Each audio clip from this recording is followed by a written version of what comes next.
Hey guys, it's Michael. Today is Wednesday, June 3rd, 2020, and there is a lot going on in the world today. In today's video, we're going to go over a virtual town hall meeting that just took place where a $2,000 per month stimulus check was talked about, new information on Moderna's potential vaccine, travel bans being lifted all across the world, and the Republican National Convention was being moved. We're going to cover all of this and more in today's video, but before we get started, I want to announce that we're doing a giveaway in today's video. In this giveaway, I'm giving away $50 in a free stock. All you need to do to be eligible is like the video down below, be subscribed to my channel, and comment down below the 3 stocks I mentioned in today's video. So make sure to stick around until the end of today's video when I mention the 3 stocks. Anyways, let's get right into it. Let's go over the key financial and economic news before we get into the virtual town hall meeting and what was talked about in the $2,000 per month stimulus check.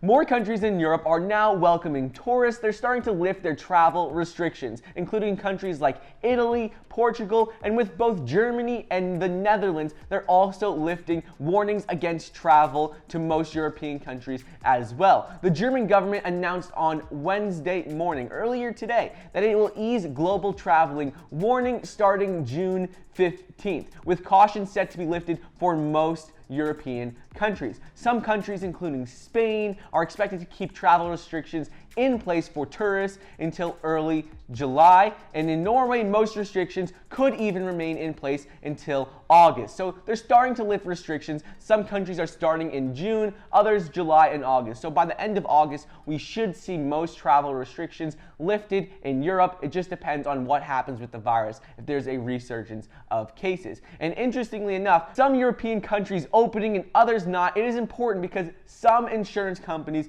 won't cover trips to places affected by government warnings right now, and since some European countries are open and some are not, you just have to be aware of that. Governmental travel warnings usually indicate that travelers' safety and health could be at risk. So just keep an eye out on that moving forward. Next up is with Dr. Fauci and Moderna's potential vaccine. So yesterday, Dr. Fauci, the director of the National Institute of Allergy and Infectious Diseases, said on Tuesday that he was cautiously optimistic about Moderna's potential vaccine, which is entering the second round of clinical trials. It was in phase 1, now it is in phase 2. According to Dr. Fauci, Moderna's potential vaccine is currently in phase 2, and as long as everything goes according to plan with phase 2, it should move into phase 3 in early July. And this is large-scale testing, and I'll keep you guys updated on this. A new survey shows that 70% of Americans would take the vaccine. 7 in 10 Americans would be likely to get the virus vaccine, according to a Washington Post and ABC polls. They find that if immunizations were free and available to everyone, well then 7 out of 10 people would want to receive the vaccine. Next up is the College Board is backing away from plans to let students take the ACT at home. They had said that students could take the ACT at home. However, there's been many concerns because many people cannot access the internet for 3 hours at a time, and that's what's needed in order to take these standardized tests online. Colleges and universities are being urged not to penalize applicants who do not submit scores because as of right now, there are over 1 million high school juniors in this spring who do not have an SAT score because they were blocked from taking the test because testing centers were closed because of the virus. In addition to this decision came after the College Board faced significant criticism in recent weeks from students who took online standardized testing, but because of technical glitches, they weren't able to submit all of their scores and they weren't able to finish the test. So it actually made it that people's scores were significantly worse because they simply could not submit answers with these technical glitches. So that is big information here because most colleges have already said that they won't penalize students for not taking the SAT or ACT. However, some schools like Harvard, they are still requiring students to take standardized testing. So that is big information. Moving on, news came out on the CDC that they made a number of early testing mistakes with the virus, which heavily contribute to problems that persist today as the country tries to reopen. The CDC failed to provide a timely count of the number of virus infections and the number of virus deaths. And this was mainly due due to their outdated technology system and their fractured reporting systems. It was mainly just due to that they had decades-old systems that were not up to date, and that made it much harder to track this information. When people started returning from overseas, the CDC's decade-old notification system caused a lot of issues and resulted in duplicate records, bad phone numbers, and incomplete addresses. These are just basic pieces of information that, if they had a more updated system, would have never happened. But this actually contributed heavily to what is going on now, because these issues made it much harder to track what was going on with the virus. And interestingly enough, all of these issues were made more prevalent when a Seattle teenager managed to compile the virus data faster than the CDC themselves. This shouldn't happen. A Seattle teenager should not be able to get virus infections, virus deaths, and all of the data faster than the CDC. He created a website that attracted millions of daily visitors, and according to a longtime employee at the CDC, they said that if a high schooler can do it and track all of the information fast, well then someone at the CDC should be able to do it. This simply doesn't make sense how an agency where there's hundreds of people, maybe thousands of people working, cannot develop a system that can track it as fast as one high schooler from Seattle. At least they should have hired him to do this, because if he could get it faster than them, it just doesn't make sense, and it caused a lot of issues with tracking moving forward. And lastly, before we get into the town hall meeting and the $2,000 per month stimulus check, I just quickly want to address one last point, which is that party officials said on Tuesday night that President Trump's speech at the Republican National Convention will be moved out of Charlotte after indications that the entire event might be relocated because of high stakes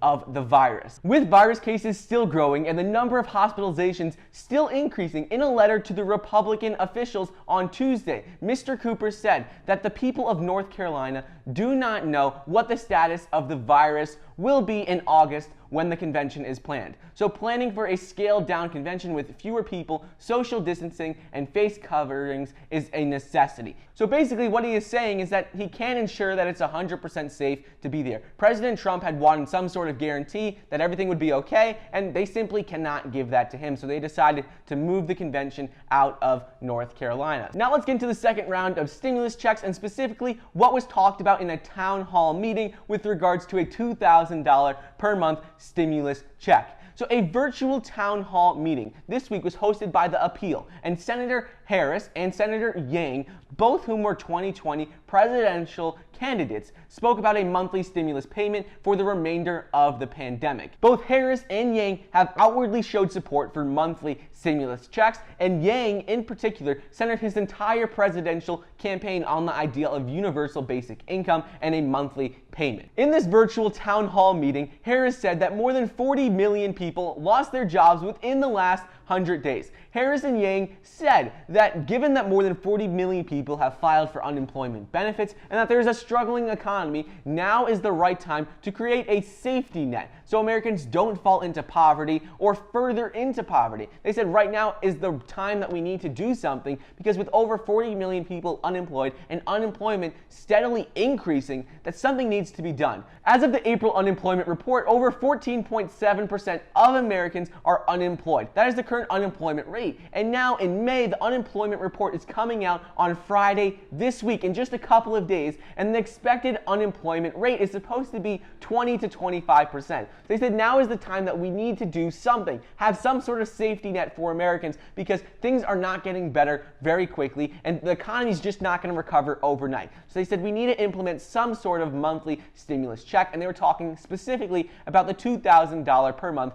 stimulus check. Harris's proposed bill that she brought back up in this virtual town hall meeting was brought up a couple of weeks ago, and it is the Monthly Economic Crisis and Support Act. And this was the one that was co-sponsored by Bernie Sanders and Ed Markey. And this was the $2,000 per month to every individual who makes $100,000 a year or less, and also $2,000 per month for every dependent until the pandemic is over. So this is what she brought back up in this virtual town hall meeting. She goes on to say how we're facing a new Great Depression right now, but there are legislators that have bills on the table right now that if enough Americans get behind them, we can pass them today. She's saying basically there are bills being proposed right now that could help out millions of Americans and would be enough. But she's saying right now there's simply not enough support to get these passed. A lot of legislators think that it is just too big of an expense and it's not worth it. But what she explains in this town hall meeting is that the expense of passing a monthly stimulus check outweighs the cost, because if we don't do it, she says that we will have much more dramatic negative effects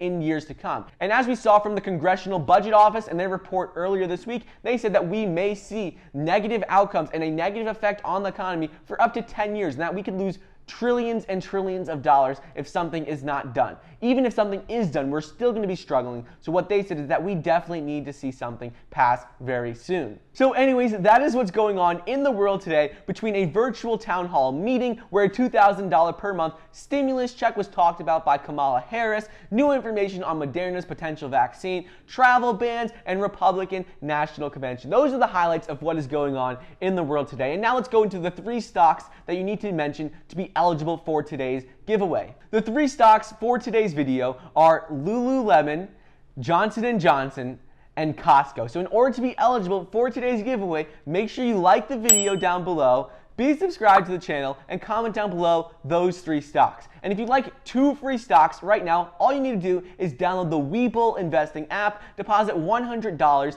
into your account, and you'll get 2 free stocks valued up to $1,400. Download the Robinhood investing app and get 1 free stock. Thank you so much for watching. Please be sure to like the video down below, leave a comment, and subscribe, and I'll see you guys next time.